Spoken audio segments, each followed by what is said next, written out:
আমি যে বিষয়টা আপনার কাছে শেষ জানতে চাইবো যে আপনি যদি সংসদে যেতেন বা কখনো যদি এই সুযোগটা হয় যে আপনি সংসদে যেতে পারেন, সেক্ষেত্রে আপনি কি ধরনের চেঞ্জেস দেখতে চান? জনগণের জন্য আপনি কি করতে চান? আমি ব্যক্তিগতভাবে একটা জিনিস খুব মনে প্রাণে চাই। এখন যে জিনিসটা আসলে চাই, এটা আসলে আমার এককভাবে এটা কখনোই নির্ভর করে না, এটা একটা সম্মিলিতভাবে প্রয়াস। তো এখানে আমি সবার জন্য একটা নিরাপদ বাংলাদেশ গড়তে চাই। এখন সবার জন্য নিরাপদ বাংলাদেশটা কেমন? যেমন আমি যদি এখানে একটু আমাদেরকে যদি মেয়েদের কথা বলি, যেমন এখনও আমাদের মধ্যে এই জিনিসটা কাজ করে যে রাত 10টায় বা রাত 11টার পরে যে কোনো একটা মেয়ে যদি বাইরে যেতে চায়, সেই জিনিসটা হয়তো পরিবার থেকে অ্যালাউ করে না, যে কোনো একটা কিছু খারাপ হতে পারে।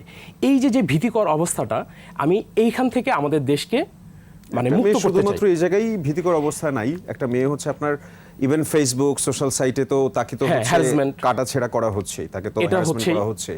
ইয়েস, পাশাপাশি খুব একটা জিনিস, সেটা হলো যে আমি ধর্ষণের, আমি এই জিনিসটা নিয়ে অনেক আগেও লিখেছি বা সব জায়গায় আমি মানে সোশ্যাল অ্যাওয়ারনেস এটা আমি করার চেষ্টা করছি। সেটা হলো যে প্রকৃত অর্থে যেটা ধর্ষণ, এই প্রকৃত অর্থে আমি কথাটা এই জন্য বললাম যে সব জায়গাতেই ওই যে দুষ্টু একটা শ্রেণী আছে।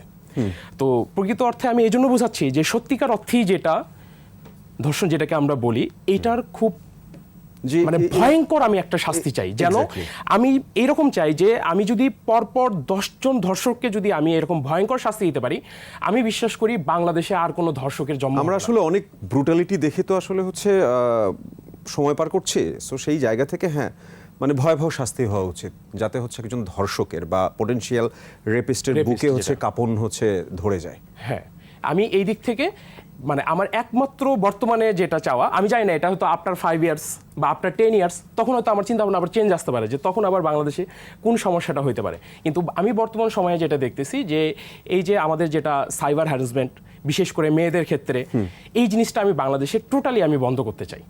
এবং এটা সবার আগে মানে ছেলে মেয়ে উভয়ই আসলে হ্যারাসমেন্টের শিকার হচ্ছে, উভয়ের ক্ষেত্রে হ্যারাসমেন্টের শিকার হচ্ছে, বাট মেয়েরা একটু বেশি হচ্ছে। দ্যাটস ওয়াই আমি এই জিনিসটা একটু বেশি বলেছি আর কি।